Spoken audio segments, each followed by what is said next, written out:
The piece of paper I was holding had my brother's name on it, not mine. That was the first thing she saw when she stepped off the train. Eli Hart, written in my hand, large enough to read from 10 feet back. She came toward me carrying a leather travel bag that had been resoled at the handles, the way boots get resoled when a person has worn everything down to the thread and isn't ready to stop walking. She had dark chestnut hair pinned back from 3 days of travel and dark amber eyes, doing the work eyes do when they're looking for something they've been picturing for months. She found the sign and she found me, and she stopped. I was not Eli. Anyone who had ever met my brother knew I wasn't him within the first 3 seconds. Because Eli was the kind of man who entered a room and the room adjusted. He moved through the world with the loose confidence of someone who had never had to work very hard to be liked. Not vanity, just ease. I was the other kind. I had my father's jaw and my mother's gray eyes and 31 years of outdoor work in my hands. And I was standing on a platform in Casper, Wyoming on a Tuesday morning in October of 1884, holding a sign with a dead man's name on it. And I had rehearsed a dozen different ways to start this conversation. Not one of them was still available to me. She got there first. "You're not Eli," she said. Not a question. A fact she was setting down carefully. "No, ma'am." I took off my hat.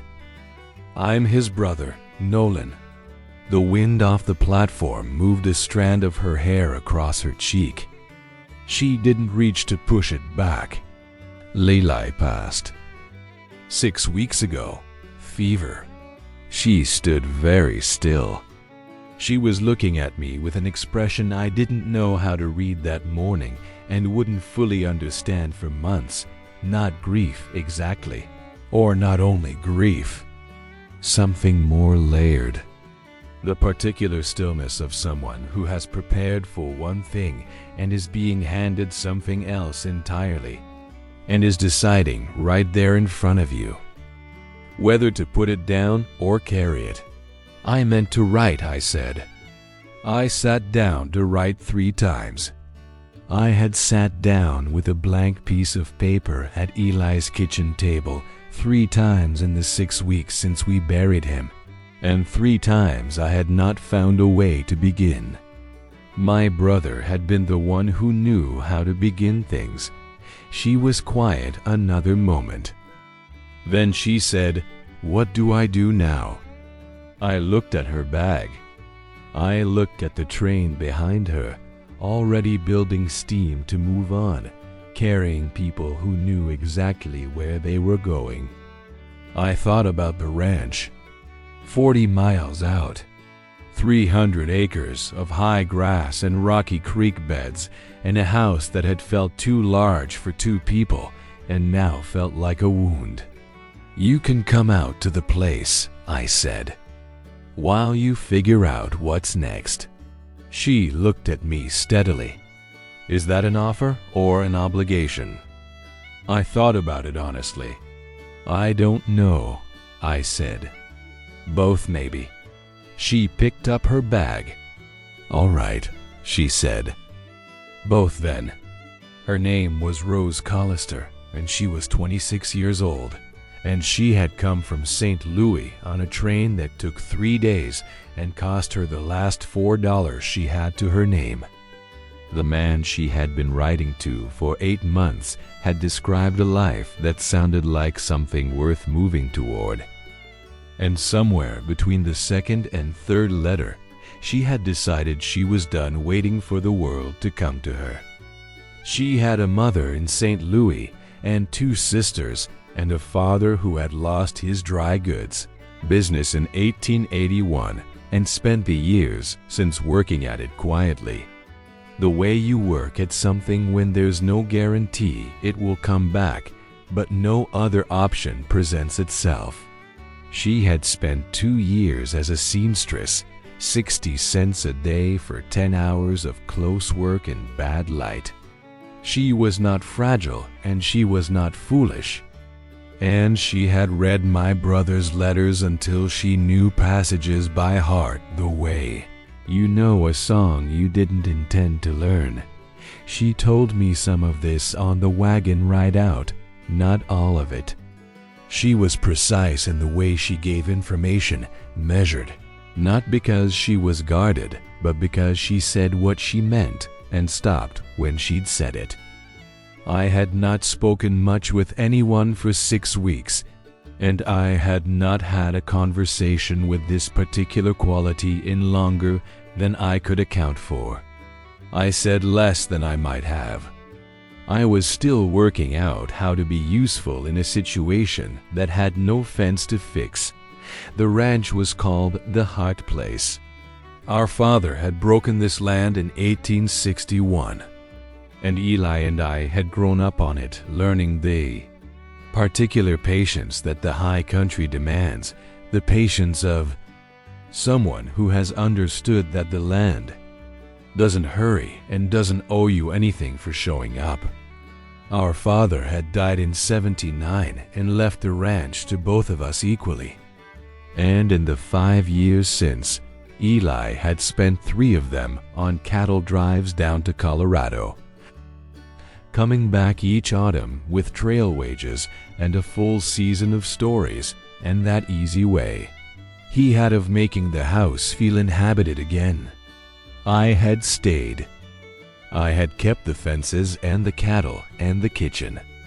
And I had learned the particular quiet of a place where one person does the work of 2. Eli had started writing to Rose in February, after he saw a notice in the Casper paper about a correspondence agency in St. Louis.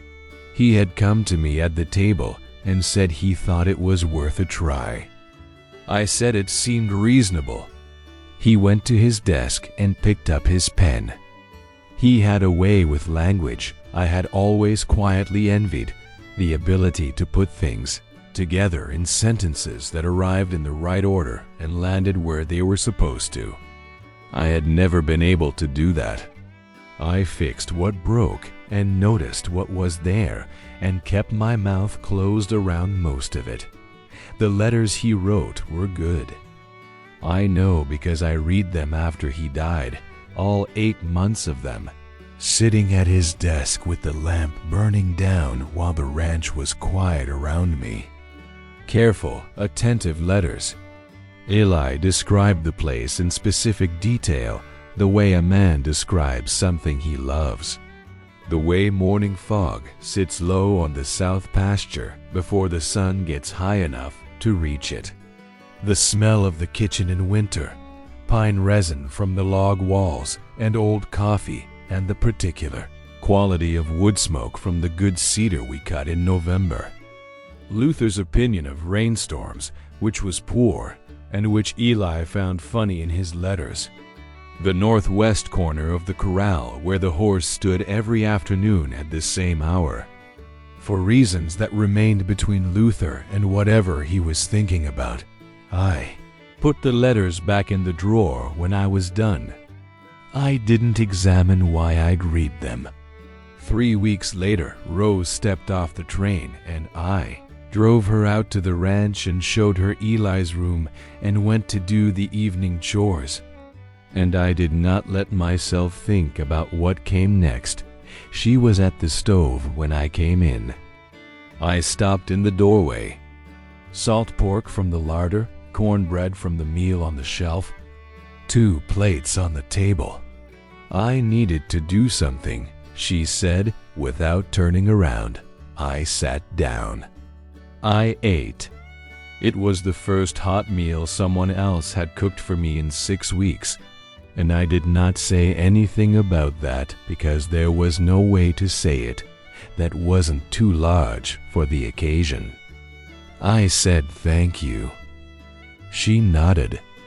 We ate in a quiet that was not uncomfortable, which I noted because most quiet is. With someone new in a room, That was the first night. She stayed, not because she had nowhere to go.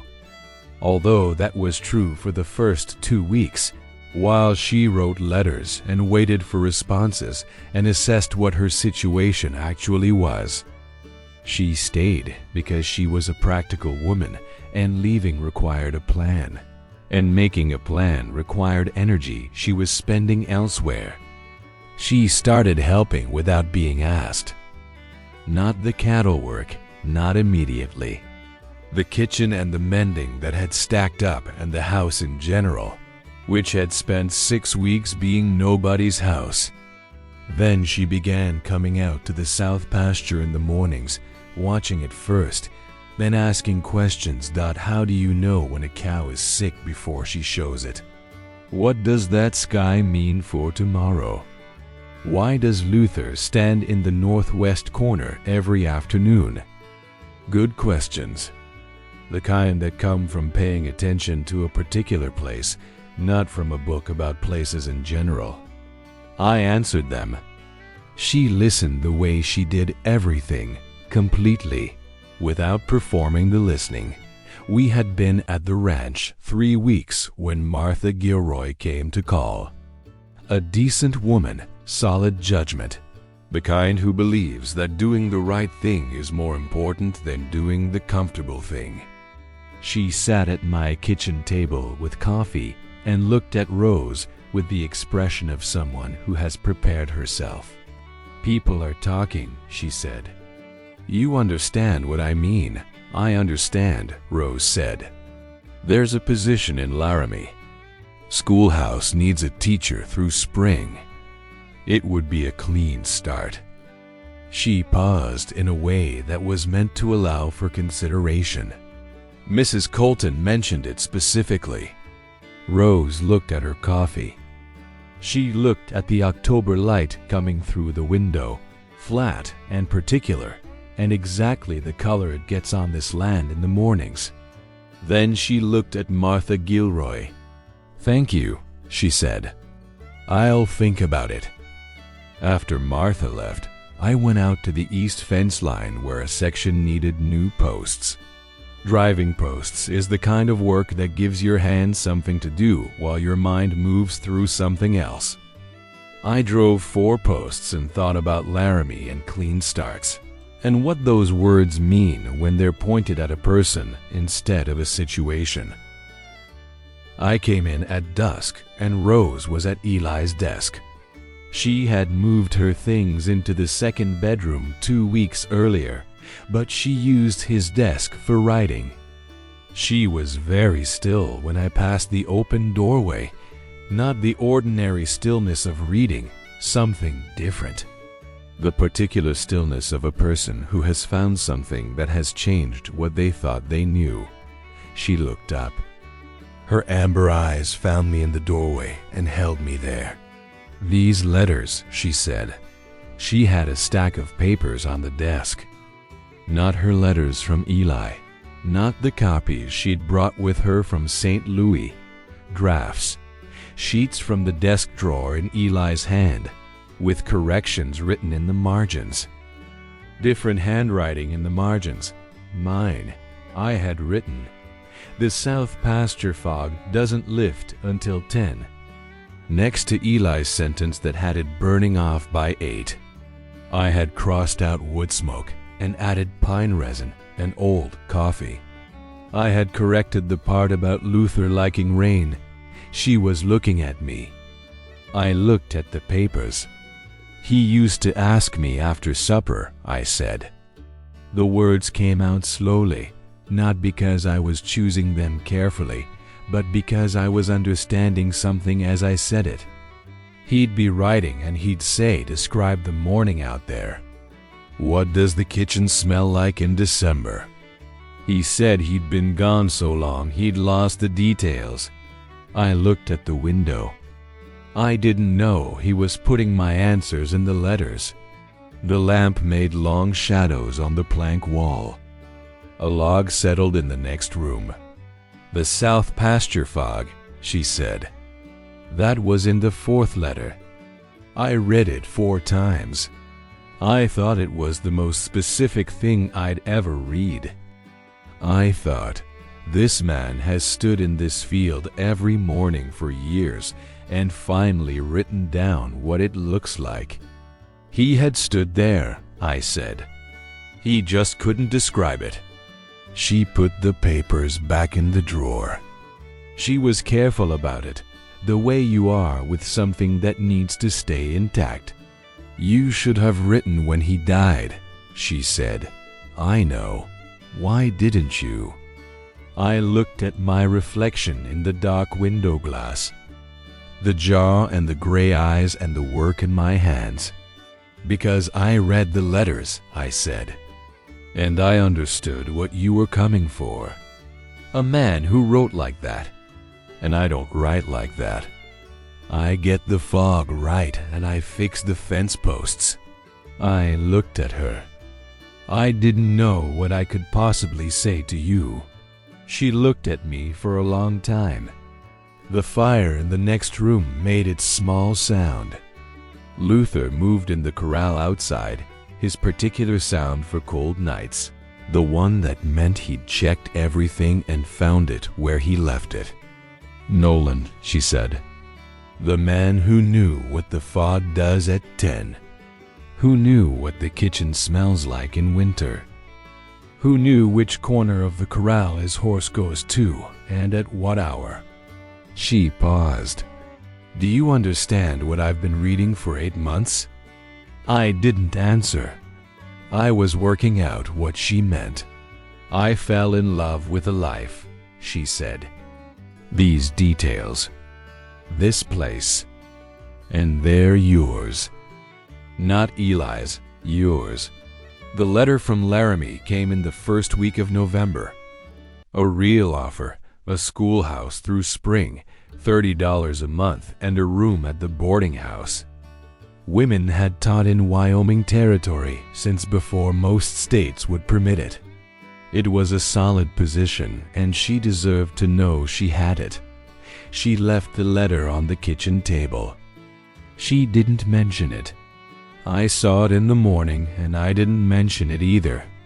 And we worked through the day in a silence with a different quality than our usual.